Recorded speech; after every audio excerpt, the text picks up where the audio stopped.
Welcome to the lecture series on computer graphics. These lectures are based on the GTU curriculum for Diploma in Information Technology. So till now, we have studied what is computer graphics,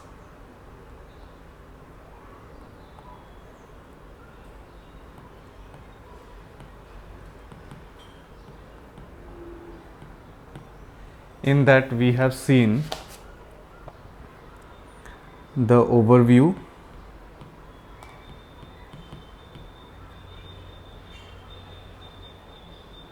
then the evolution of computer graphics,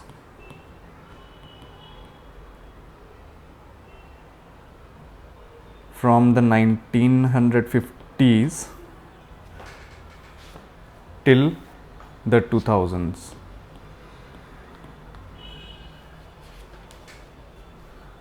After that, we studied about the graphic standards,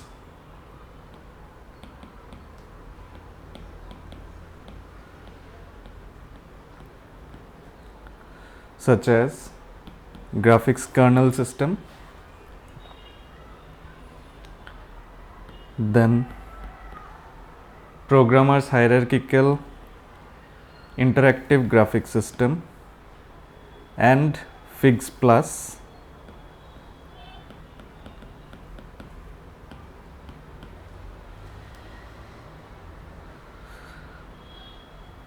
Then we also studied what is CGI, that is computer graphics interface, and what is CGM, that is computer graphics metafile.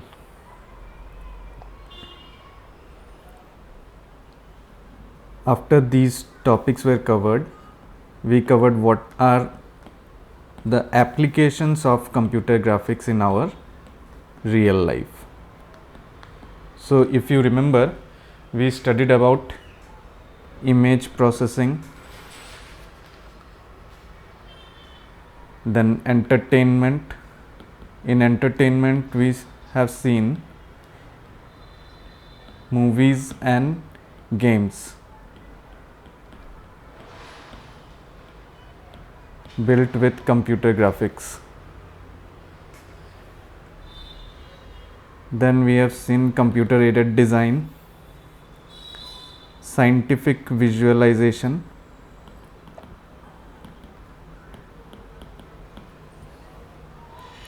training and education, in which we have seen that computer graphics is used in flight simulators for training the pilots.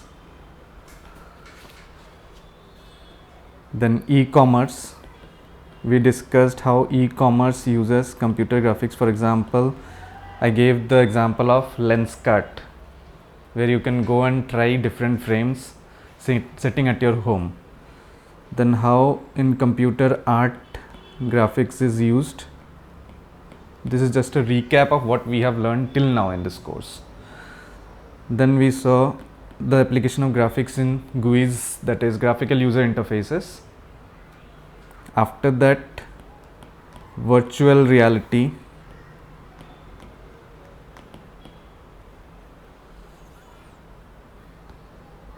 and finally in multimedia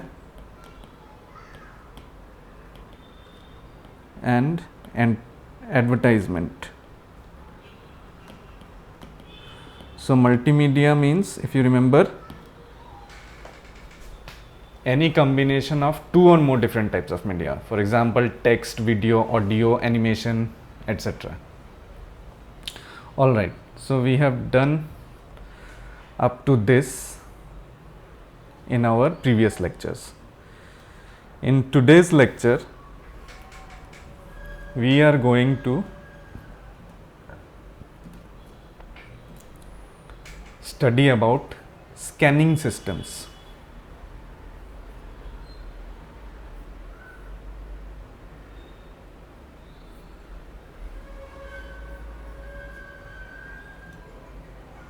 In scanning systems, we will study raster scanning, random scanning, which is also called as vector scanning, and we will study the differences between them. Then the next topic will be video display devices. In video display devices, in this lecture we are going to discuss two topics. First one is raster and random display systems, and second one is CRT, which stands for cathode ray tube. So let us start our discussions with the scanning systems.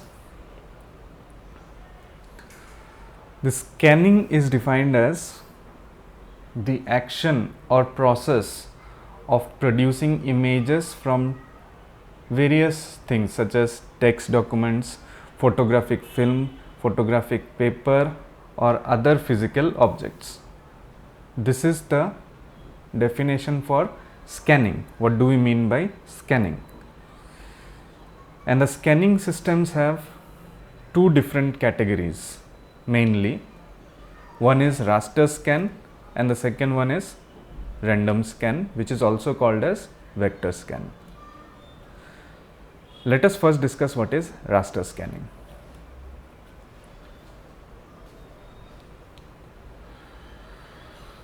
So what happens in raster scanning is this. Suppose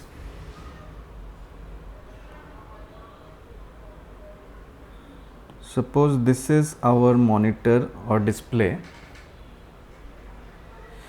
So in raster scanning, this display is divided into pixels. We will talk about pixels later in details, but now you consider that this display is divided into small dots, and these dots are arranged in the form of rows and columns. Okay, so these are the pixels. Pixels full form is picture elements. So in any type of display there will be pixels which will be arranged in the form of rows and columns, that is in the form of matrix. And there will be one electron gun in raster scanning which will sweep through this display line by line. So the electron gun will first point to this first line, then it will point to this second line, then it will sweep through the third line, then fourth line, then fifth line or row, sixth row, seventh row, like that. It will cover the entire screen. And here this entire screen, one screen, is known as a frame.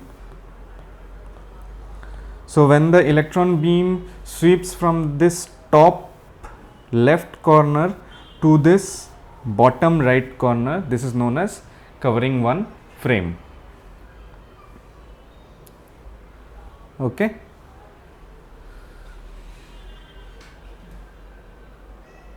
So for example, see in this image, this electron beam always starts from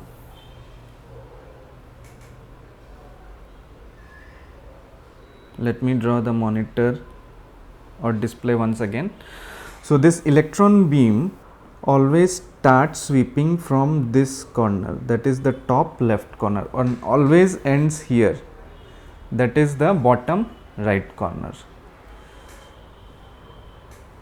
This is the top left and this is the bottom right. Okay, so it will always start from top left and end at bottom right.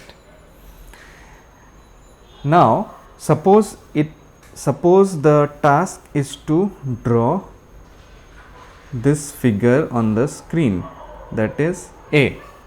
Let us suppose. Now what it will do, it will scan from here, and while it is sweeping this lines, it will keep the electron beam in off position. Okay, only when it comes to this this. Okay, let me see. Only when it comes to this point, now it will turn on the electron beam at this point, and again it will turn off and sweep the rest of the line. Then in the next line it will come here and turn on the electron beam, so that it is shown here. Then again it will turn off for some distance, again turn on here, and then turn off and carry on the rest of the line. So you got the idea, right? So for only those places in which it has to draw, it will get activated, otherwise it will remain off. That is the electron beam. That is what is shown in this figure on the left hand part of the screen, right? So this is how line by line scanning is done, and this particular scanning is called as raster scanning. So it will not stop here, it will carry on doing this process till the very end of the screen.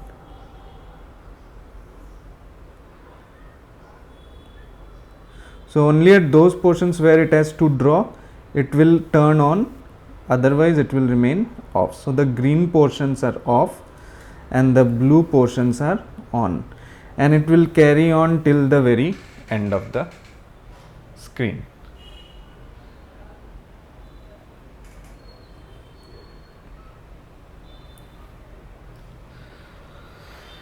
Now you may ask that how does the electron beam know where to switch on and at where to switch off? Okay, so these definitions are stored somewhere, right? So this is called as picture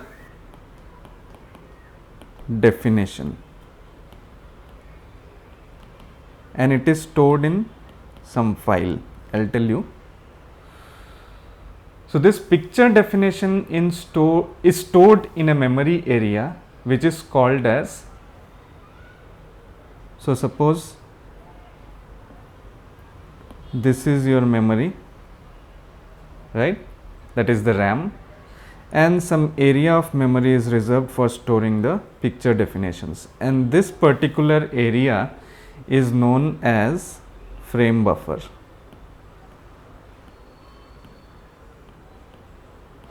There may be other areas in memory like this, these are the other areas, but one particular area will be there which will be called frame buffer. One more name is there, it is also called as refresh buffer. So two names are there for this particular area of memory where the picture definitions are stored. Either it is called refresh buffer or it is called as frame buffer. And this particular area of the memory will contain the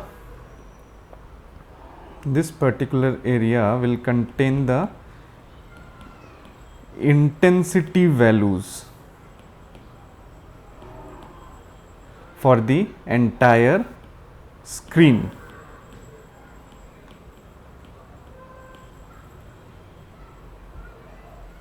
Okay. So for example, if there are 100 rows of pixels and 50 columns, so how many intensity values will be stored? Total intensity values will be 100 into 50 intensity values, and it will be stored in the form of a matrix. Like at the first point the intensity value has to be 1, then 0, 1, 0. I'll tell you what are these how these values are arranged or how these values are decided. For now, for the simplicity, now let us say that each intensity value is either 1 or 0. So like this 100 rows and 50 columns will be stored in the form of a matrix. Understood?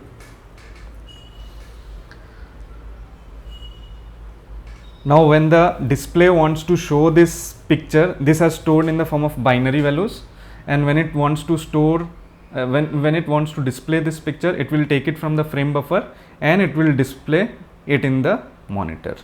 Okay, using the electron beam, and the beam will turn on only where these values are 1, and it will remain turned off where these values are 0, right. So this is how the pictures are drawn on the screen using this method of raster scanning.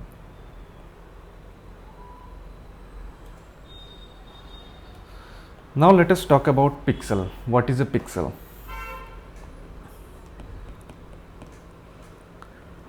So pixel full form is picture element. Pixel's full form is picture element, and it is the smallest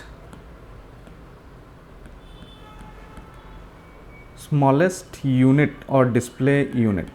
Okay, smallest display unit. So in any display there will be a number of pixels which are arranged in rows and columns, and you cannot say that I will turn on 0.5 pixel. It is not possible. You have to turn on either 1 pixel or you have to keep it off. So for black and white displays, if the display is black and white, so each pixel value will be either 1 or 0, like I mentioned earlier. 1 means on and 0 means off. But if it is a color display, then the 1 and 0s will not be sufficient. At that time there will be 3 channels, one red channel, one blue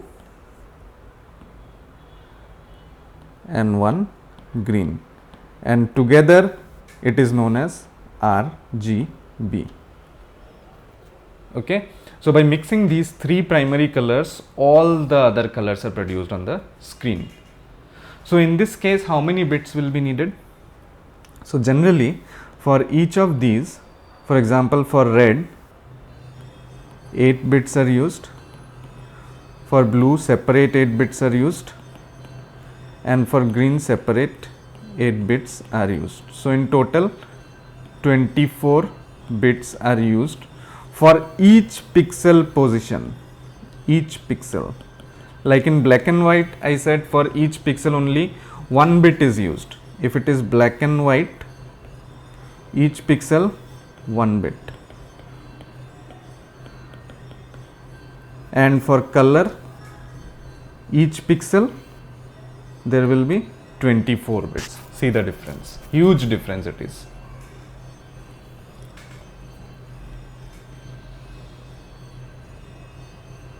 And with the help of this RGB, we can create millions of colors.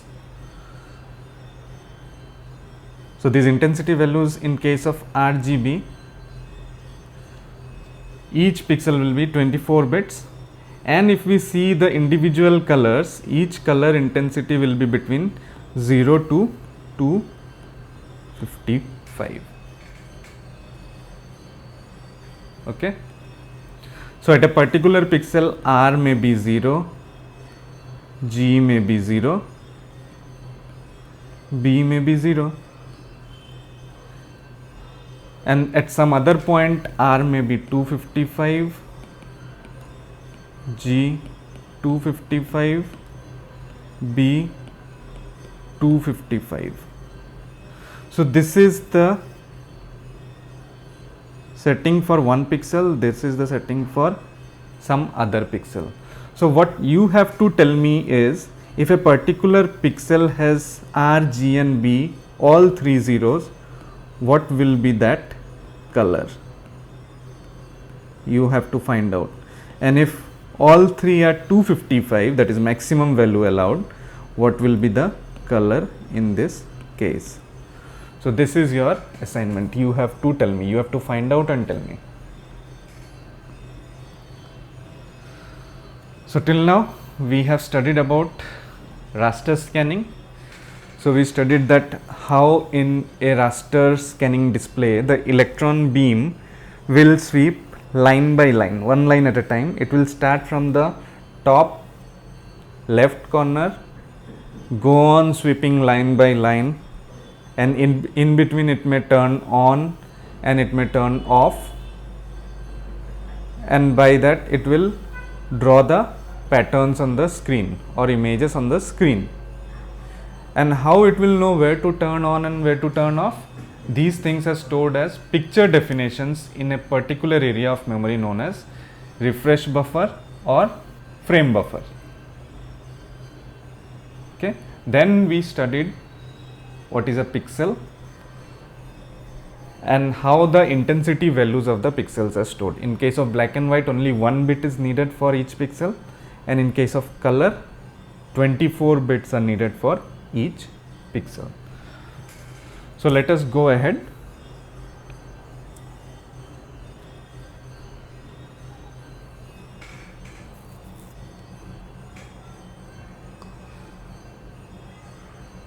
So let us see some terms related to raster scanning. First term is bitmap. What is this bitmap?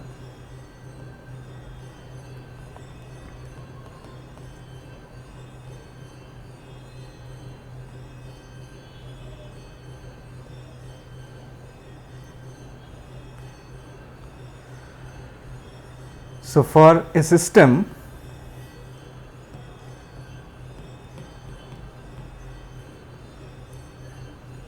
which is having 1 bit per pixel,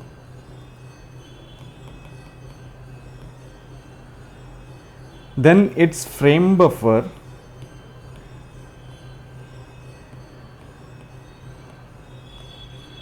is called bitmap.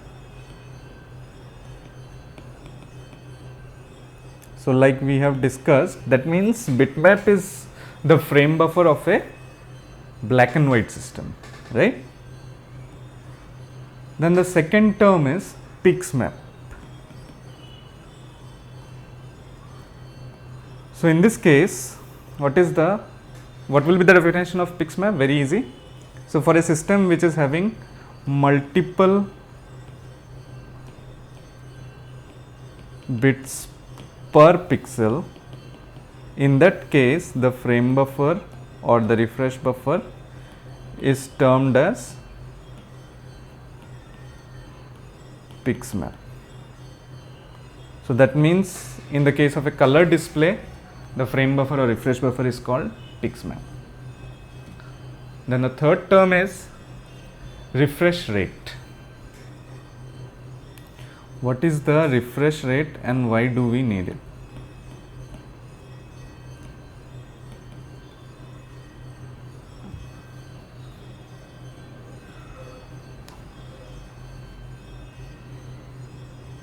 So what happens, you see, suppose this is our monitor once again. So when the electron beam scans from this and finishes up to the bottom right, so by that time these pixels at the top, they will start dimming, means their intensity will go down, because it will only glow for a certain amount of time and then it will start going off, means dimming little by little, the intensity will be decreasing. So in order to maintain the image on the screen, this electron beam has to again go and refresh, that is, it has to go and again do the scanning, that is drawing the images on the screen. This is known as refreshing the screen. And refresh rate means in 1 second how many times the electron beam will refresh the screen. So generally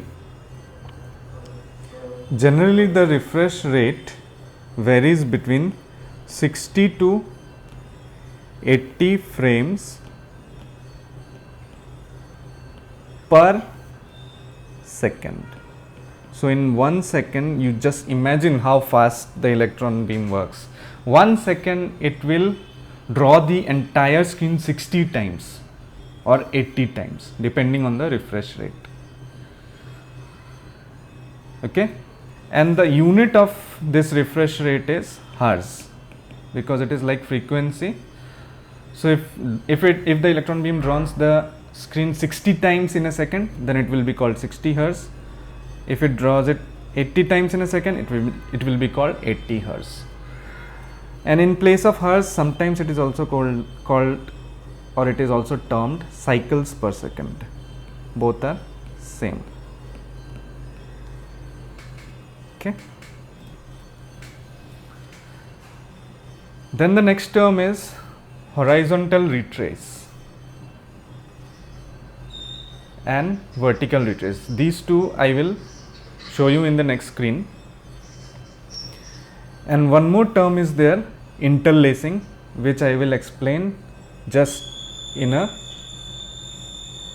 few slides from here. Okay.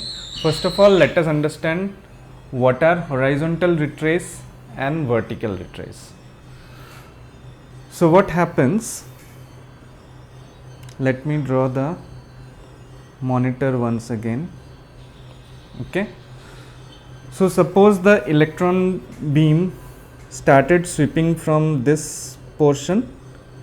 So it is going to the right, and it came here. It is the end of the screen here. So after reaching the end of the screen, it has to go to the next row, right? So for going to the next row, it has to retrace. So this retrace is known as, this retrace, that is the blue dots, is known as horizontal retrace, because it is in the horizontal direction.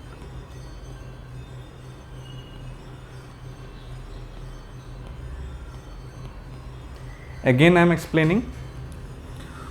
The electron beam starts from the left side and it reaches the right side of the screen. At that time it has to go back to the left side to start the next line. So this retracing is known as horizontal retrace. And what do we mean by vertical retrace? When the electron beam reaches the last, that is this bottom right corner, then what it has to do, it has to go back. That is, it has to retrace from here to here, or we can say it is retracing from the top right corner to bottom left corner, so that it can redraw the screen again. And this retrace is called vertical retrace because it is in the vertical direction. Okay. So there are two types of retracing. One is horizontal retrace, and this retrace happens when the electron beam reaches here, that is the right side of the screen, and when it wants to go to the next line, that retracing is called horizontal retrace. And when the electron beam reaches the end of the frame, that is the bottom right corner, then it goes back to the top left corner, that is termed as vertical retrace. Now one more thing is there, it is called interlacing. Now imagine, now I will tell you why interlacing is used. Okay.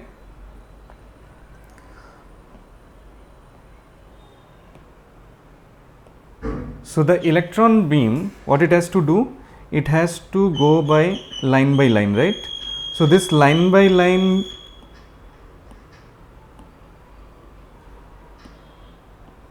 when going line by line, it may take much time to produce one image on the screen.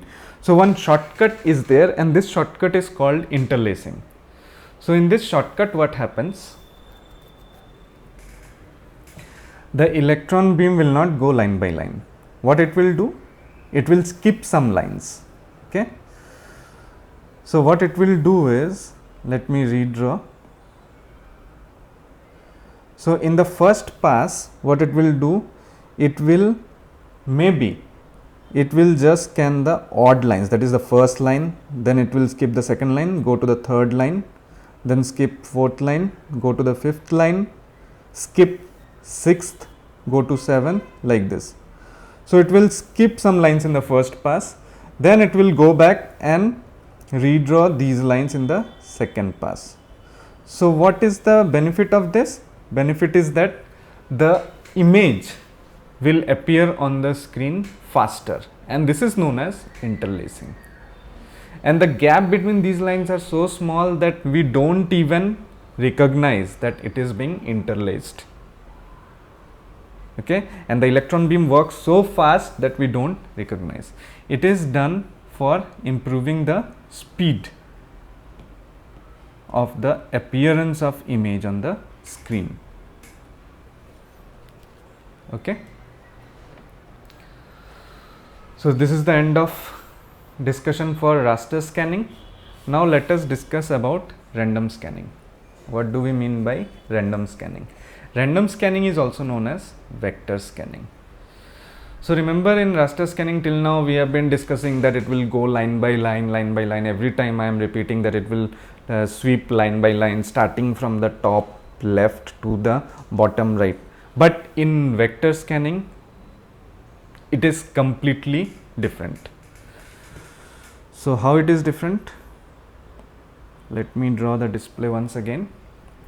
Here the electron beam will directly draw whatever pattern it wants, or it has been instructed to directly. It will not go line by line.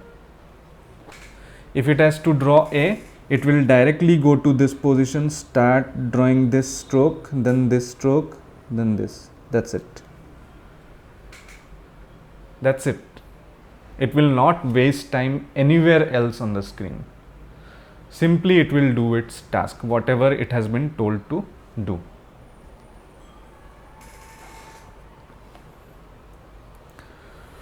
So these line drawings are also called as stroke writing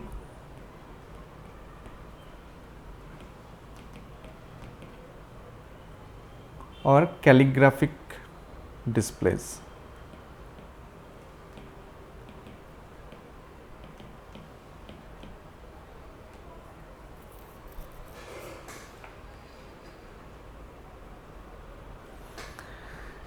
And if you remember, in raster scanning, or we used to save the intensity values of each pixels, right? Intensity values of pixels. But here in random or vector scan, we store the line drawing commands. We don't store the intensity values of pixels. We don't need them. We just store the line drawing commands. From point A to point B, we have to draw a line. That's it. So from this point to this point, we need a line. From this point to this point, we need a line. From this point to this point, we need a line. That's it. Only those things we need.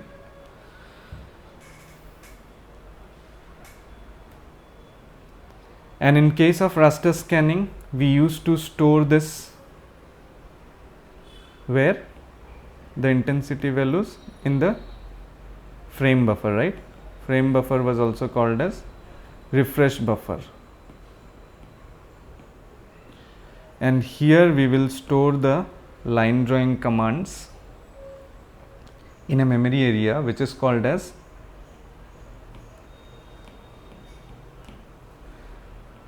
refresh display file. There are other names also. Display list. One more name is there. Refresh buffer.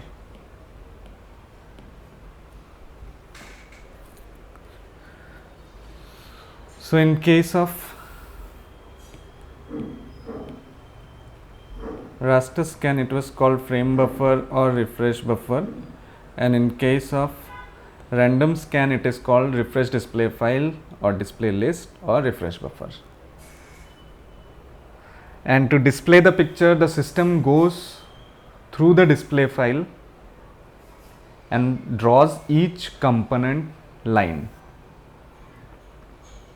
Okay, so one by one the lines are drawn. For example, for drawing A, as I have already shown you, first one stroke will be drawn, then the second stroke will be drawn, then the third stroke will be drawn.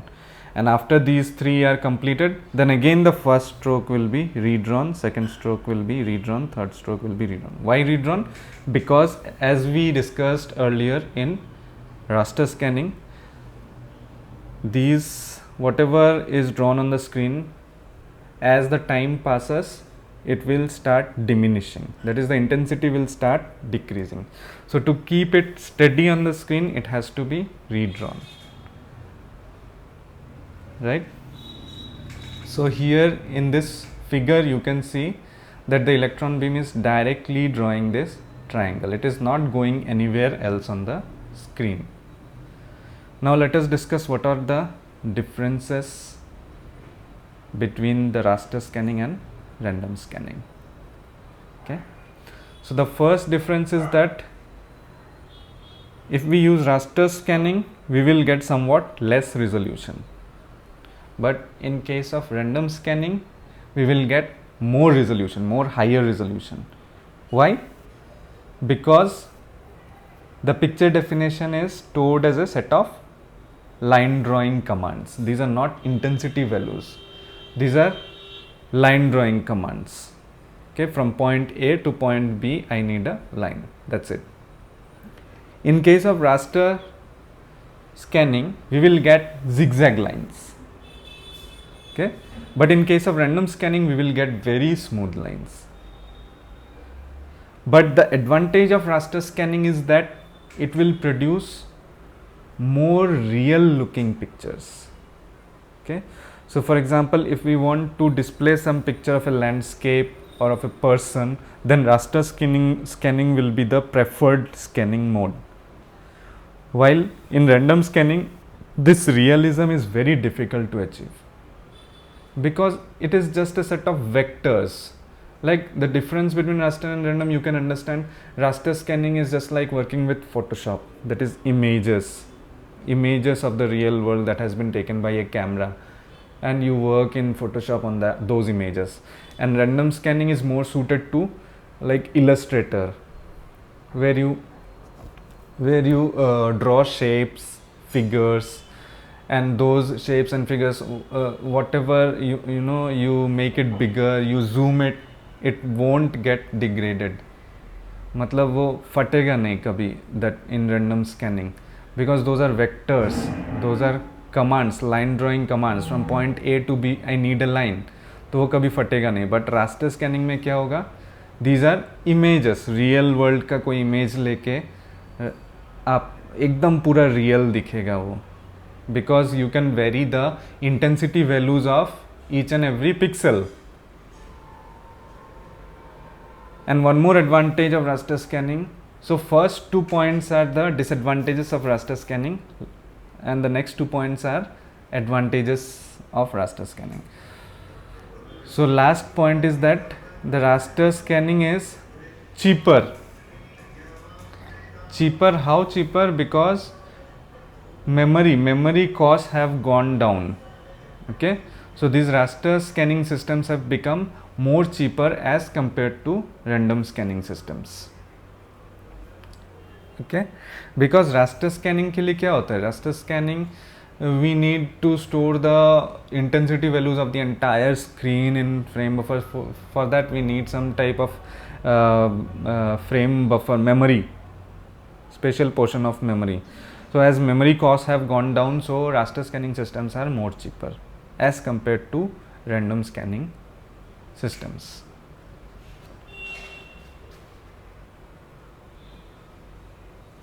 Next topic is video display devices. So in video display devices, we are going to discuss about raster graphic system and random graphic system. So let us start with the raster graphic system.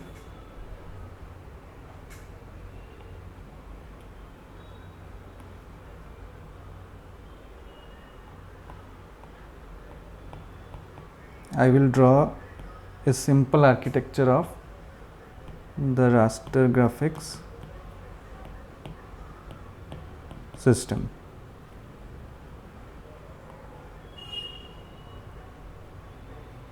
Okay.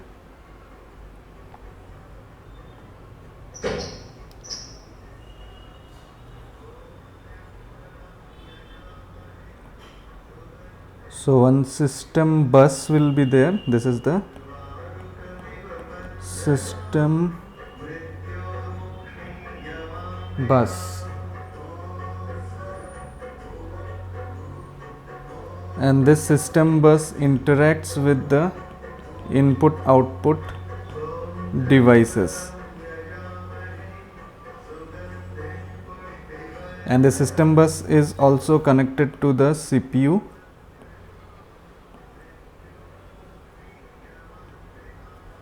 and the system memory.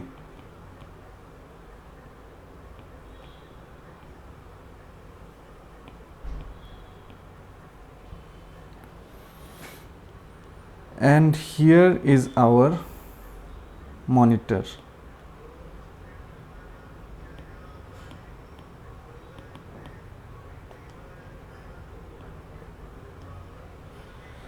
And this monitor is connected to the system bus via a special device called display controller.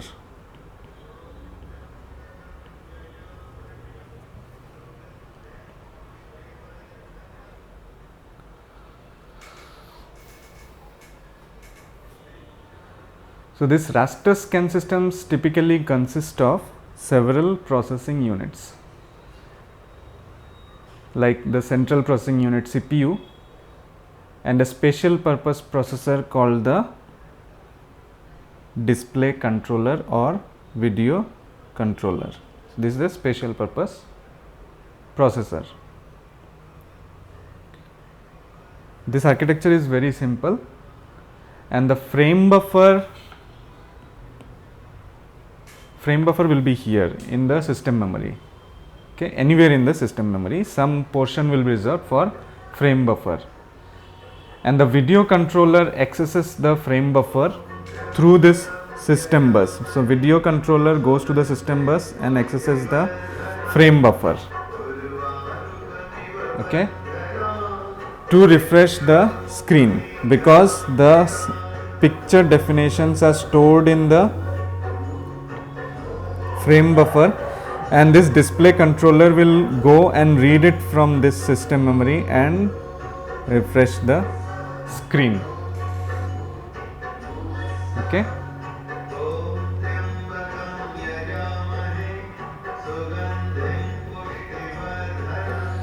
Now this is the architecture of raster graphics system. Now let us see what is the architecture of random graphics system.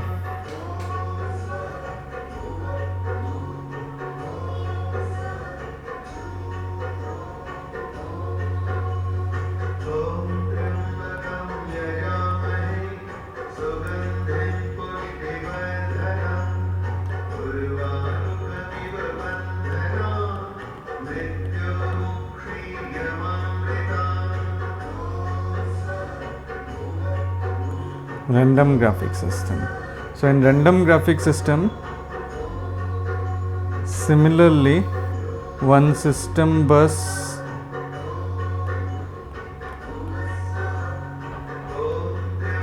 is there which interacts with the input output devices.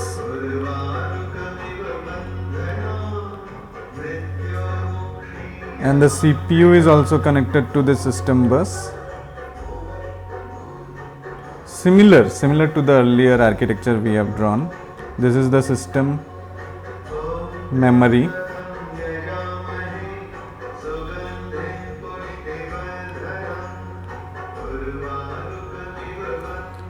And this is our monitor.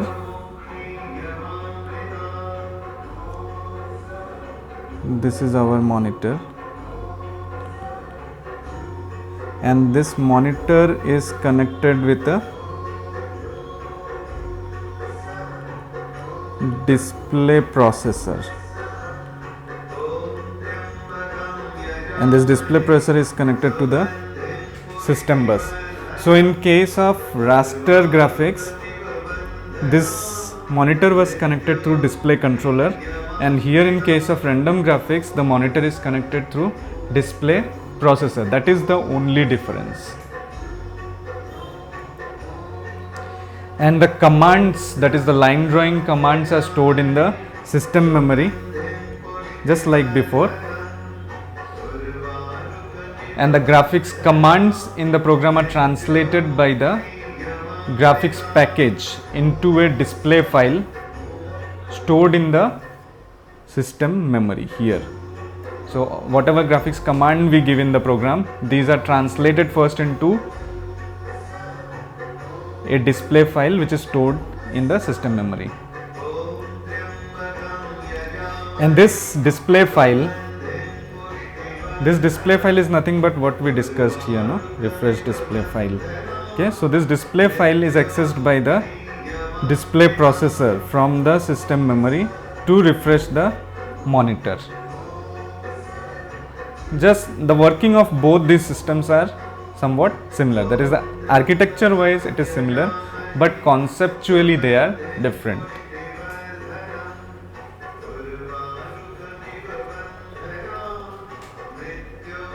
Okay. So this completes our discussion of raster and random display systems.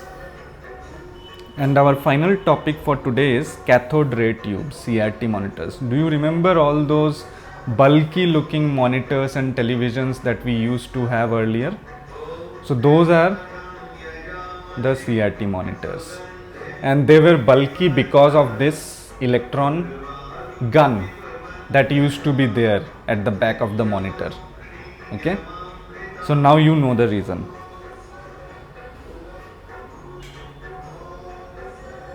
So see, this is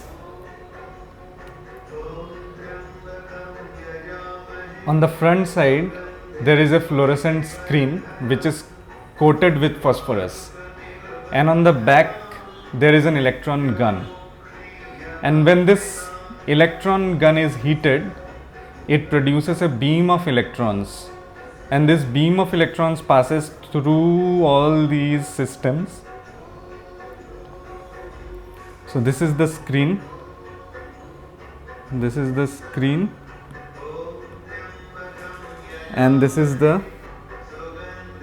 electron gun.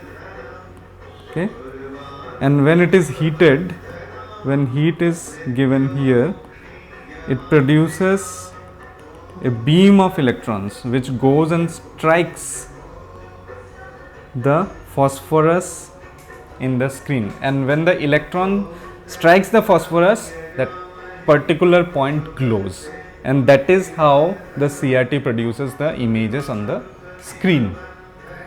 So there are many portions in between, like this accelerating and focusing electrodes.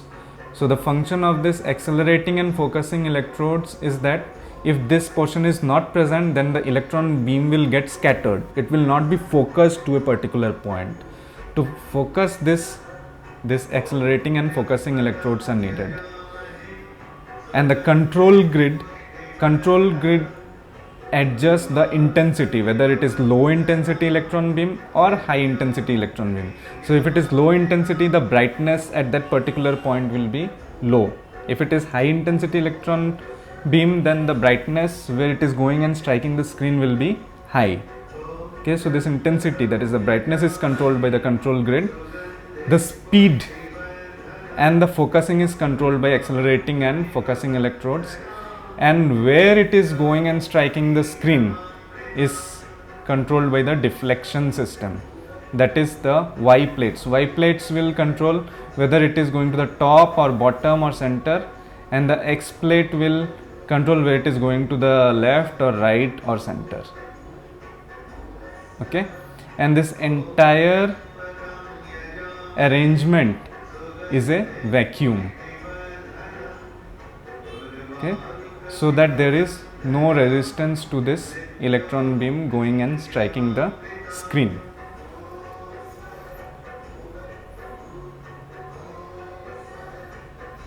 right? So this is another view of the same cathode ray tube.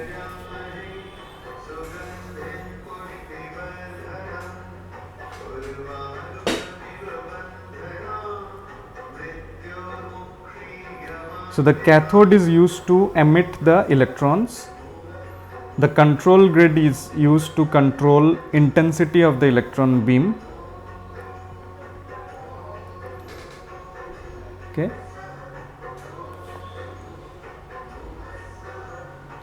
The focusing system is used to force the electron beam to converge into a small spot where it will go and strike the phosphorus on the screen. Otherwise, the beam will spread out. Okay. Right. So this is just another view of the same system. So from here you can see that at 3 places, that is at the filament or the electron gun, voltage is applied, voltage difference, and for the accelerating and focusing electrodes, voltage difference is applied, as well as the steering, that is the deflection system, voltage difference is applied. Okay, so at 3 places voltage differences are applied, and with the help of these voltage differences, the electron beam is focused to a particular area of the screen. So this CRT is very important for your exam point of view, and this is the working. Okay, this is the animation showing how the CRT works. See, this is scanning line by line the entire screen from top to bottom, and then it is going back, vertical retrace.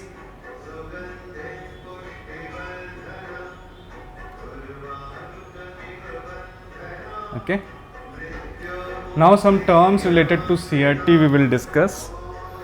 The first term is persistence.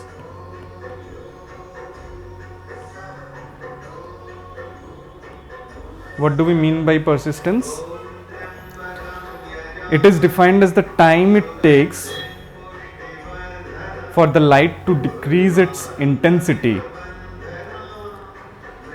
So let me write it down. It is defined as the time it takes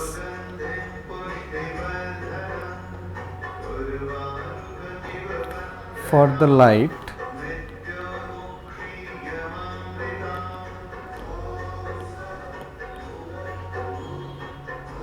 to decrease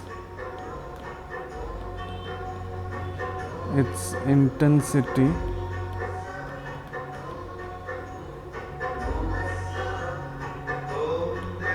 to 1/10 of its original intensity.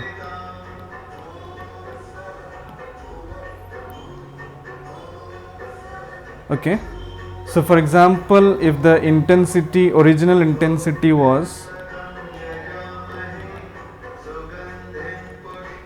100 units, and after 5 seconds the intensity becomes 10 units, then the persistence will be termed as, this will be the persistence, 5 seconds. Understood? So the time it takes for the intensity to drop to 1/10 of its original intensity. Okay. Next is flicker.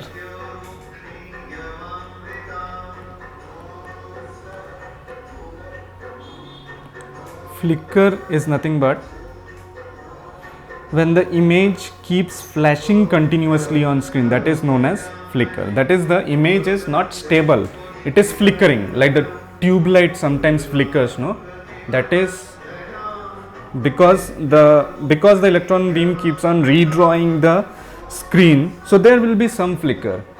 Mostly the flicker is not noticeable, but sometimes it may be noticeable. Then the next is fluorescence. Fluorescence is the glowing of phosphor through which we are able to see the image on the screen. So the glowing, this concept of glowing of the phosphor when an electron strikes is called fluorescence.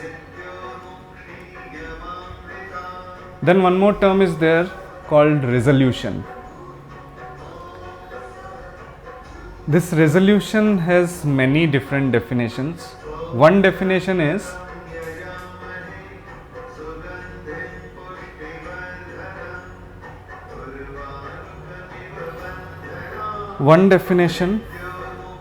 of resolution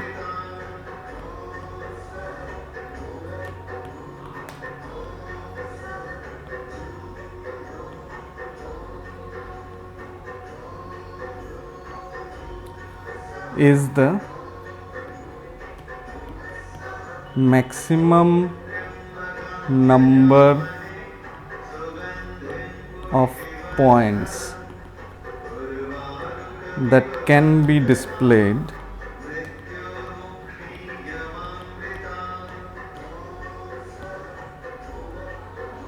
without overlap.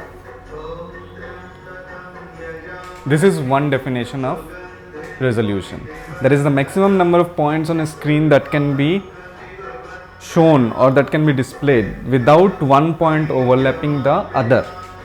Okay, higher the resolution, better is the clarity. There are other definitions also. Let us go and see what is there in Wikipedia. So Wikipedia defines it as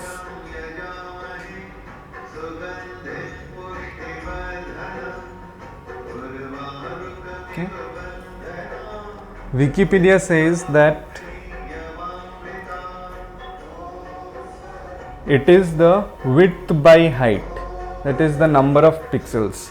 For example, maybe let us say if the resolution is 1920 by 1080, that means there are 1920 pixels in the width and 1080 pixels in the height. Okay, so if we draw the display once again, so this means that there will be 1920 pixels horizontally and 1080 pixels vertically. That is what is defined in Wikipedia, width cross height. So let us see some resolutions which are popular now. Okay, one is this 480p. 480p is 720 by 480. Then in high definition, that is HDTV, 720p is there. 720p is 1280 width and 720 height. 1080 is 1920 by 1080. Okay, so in short, we are taking the height portion. Suppose 720, so we are calling 720p. So P means progressive and I means interlaced. As I have already discussed interlacing, you remember? Interlacing means some of the lines will be drawn in one pass, then the missing lines will be drawn in the second pass. For example, I told you maybe the odd lines will be drawn in one pass and then maybe the even lines will be drawn in the second pass. Okay, then there is 1080p, that is progressive. 1080p progressive means it is not interlaced, row by row it will go. Then we have 4K ultra high definition, also 8K has come. So these resolutions are really very huge resolutions. Like 4K is 3840 by 2160, 8K is 7680 by 4320. Okay, so this is about resolution. So you may know the resolution of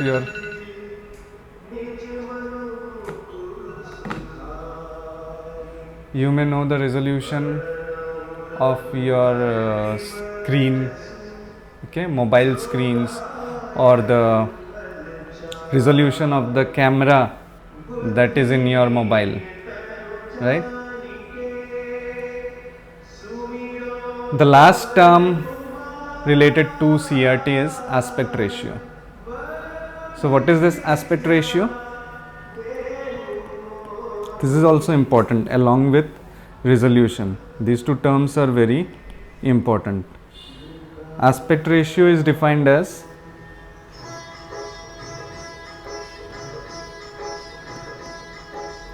the ratio of vertical points to horizontal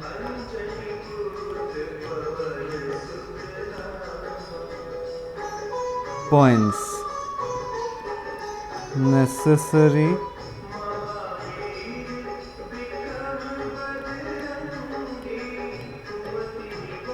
to produce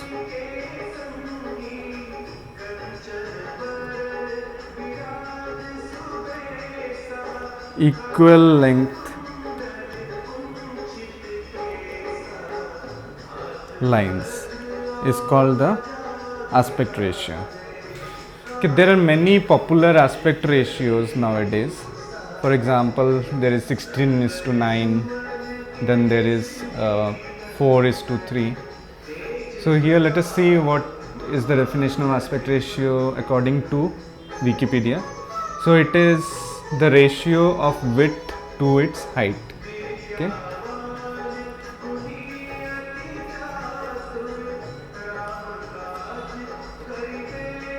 So if we say 16:9, so this is the width and this is the height, and these are separated with column. Okay, so this means that if there are 9 pixels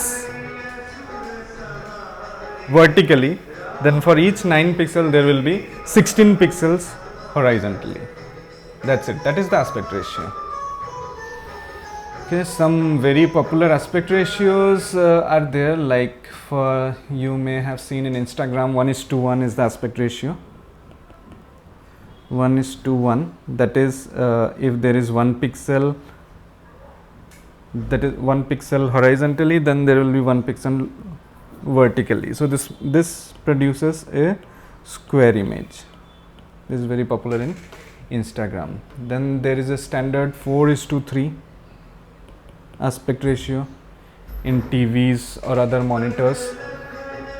Then some HD TVs are there which will be 16:9. So these are the popular aspect ratios. Okay, many different types of aspect ratios are there.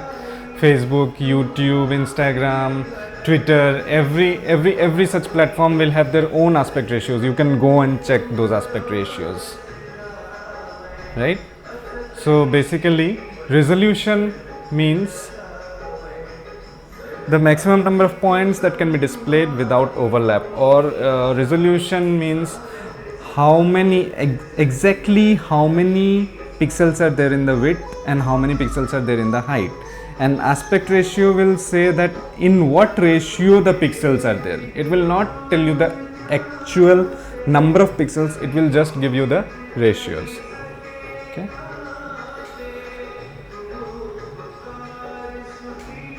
So this, up to this we will cover in this lecture, present lecture, and in the next lecture we will continue with our discussion of color CRTs. So up to this we have discussed about black and white CRTs. In the next lecture we will discuss about color CRTs. Thank you.